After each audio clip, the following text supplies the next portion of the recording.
ce que Image et Vie a fait au niveau local. Moi, je pense que je suis un des jeunes. Peut-être que les autres jeunes vont parler de moi en voyant un doyen, mais je suis jeune dans ce que je fais. Donc, je suis à ma 10e année en tant qu'exploitant.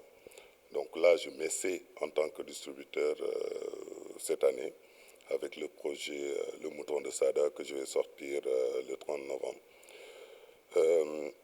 C'est vrai que je pense qu'il y a comme une répétition, c'est-à-dire Mustapha, il parle d'une expérience de plus de 30 ans.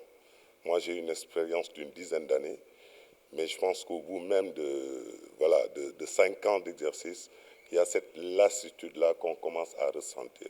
On a comme l'impression qu'on a envie de faire des choses, qu'on a envie de bouger, mais que derrière, ça ne suit pas forcément. Donc, pour ce qui est de l'expérience de Mobiciné, nous, depuis 2011, on a essayé un peu de démocratiser l'accès à nos films, avec un focus sur le programme scolaire Mobiciné Éducation, qui nous permettait dans un premier temps d'éduquer à l'image et par l'image nos jeunes frères des établissements publics de Dakar. Donc ce programme qu'on déroulait nous permettait de faire en moyenne 1700 projections annuelles, donc avec des partenaires comme la ville de Dakar, etc. Donc on s'est rendu compte qu'il y avait effectivement ce blocage-là parce que le public n'était pas habitué à sortir voir des films.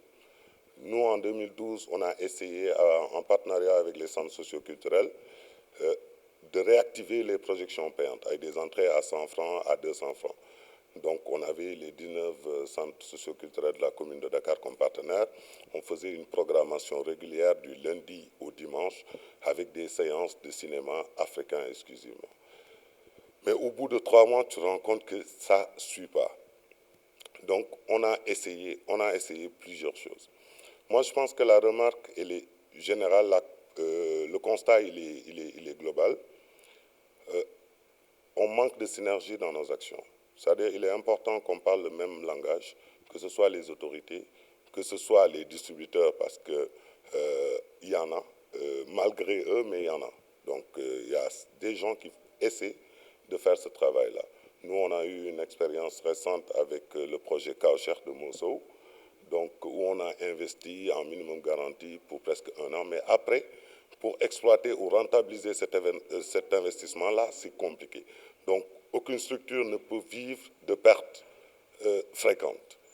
Donc, c'est pourquoi le travail de distributeur dans l'écosystème local est très, très, très difficile. Parce que tu investis sans forcément attendre de recettes en retour. Donc, c'est pourquoi j'aimerais aussi profiter de ce moment-là pour magnifier le travail qui est en train d'être fait par Pathé, Canal Olympia, peut-être la salle Semben et Cinéma, et aussi Khalil qui a rénové et rejoint ce groupe-là. Parce que pour moi, quand tu es distributeur, il te faut des possibilités. C'est-à-dire, il faut plusieurs canaux pour rentabiliser un film. Donc quand on parle de promotion, si l'État ne suit pas derrière, tu es obligé d'aller sur fonds propres pour promouvoir le contenu et essayer de le valoriser avant de le vendre. Donc s'il n'y a pas ce schéma-là avec une certaine chronologie qui est respectée, c'est difficile de rentabiliser certains investissements. Par exemple, pour le cas Kaocher, moi je vais donner des chiffres.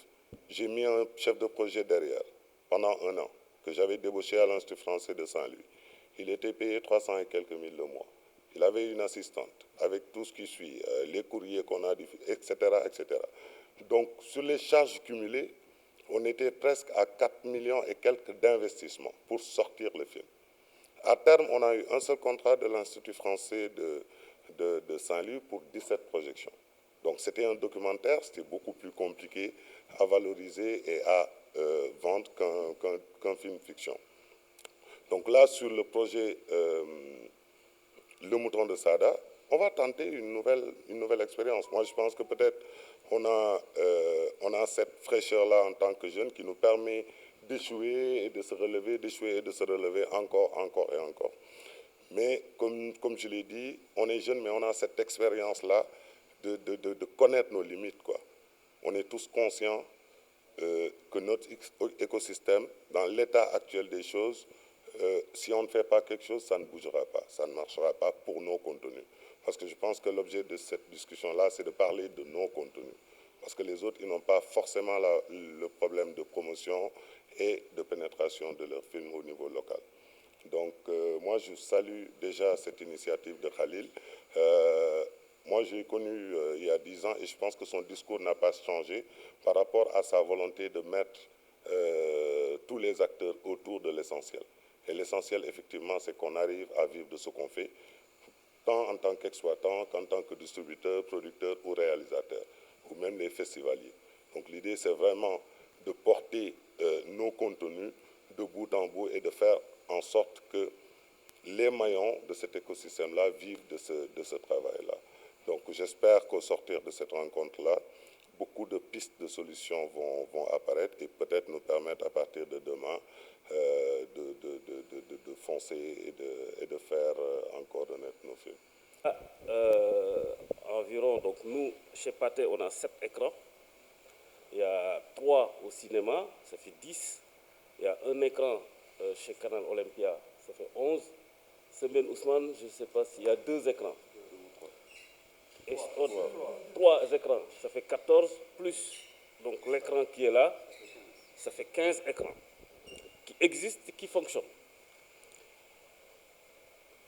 On n'aime pas trop donner les chiffres, mais si je prends l'ensemble des chiffres d'exploitation de ces salles-là, de l'ensemble de ces salles depuis le début de l'année, on a largement dépassé les 300 000 entrées. Donc, est-ce qu'il y a un marché ou pas? Nous, on est très contents depuis l'ouverture du Pathé, parce qu'on voit l'engouement du public, on voit les Dakarois venir au cinéma. On se posait toujours la question, on se disait, ouais, le cinéma, ça n'intéresse pas les jeunes, etc. Ah ben si, ça les intéresse, parce que arriver à ce chiffre, c'est quand même impressionnant. Donc il y a un vrai public qui est là et qui a envie de voir des films. Voilà. Après, la question du contenu aussi, il faut en parler. Je vais donner l'exemple de films comme Marabout Chéri, qui a fait plus de 20 000 entrées en Côte d'Ivoire. Ici, il a dû faire 2 000 entrées. Après, on peut se dire, oui, c'est un film ivoirien, tourné à Abidjan. Effectivement, la communication passe mieux, peut-être, pour atteindre ces chiffres. Et qu'ici, malheureusement, peut-être que personne ne savait même que c'était dans les salles. C'est un film qui a ce potentiel d'avoir plus, mais qui n'a pas ce qu'il a pu avoir parce que personne n'était au courant. Moi, il m'est arrivé de passer des contenus sénégalais dans les salles Pathé. Personne n'était au courant. Je veux quand même me démarquer de Ousseynou et Khalil, qui sont des distributeurs. Pas que. Moi, je suis exploitant. Moi, je m'occupe de la salle. Moi, je m'occupe de mettre le film en avant et de communiquer dans la salle et faire en sorte que les gens qui viennent le voient dans d'excellentes conditions. Je ne communique pas sur les films. Et tout à l'heure, j'ai dit que je n'ai pas de distributeur en face. Si je dis ça, c'est que ça ne veut pas dire qu'il n'y a pas de distributeur. Mais c'est quoi un distributeur? Un distributeur, pour moi, c'est comme un réalisateur, quoi. Il a une équipe autour de lui. C'est quelqu'un qui prépare la sortie des films.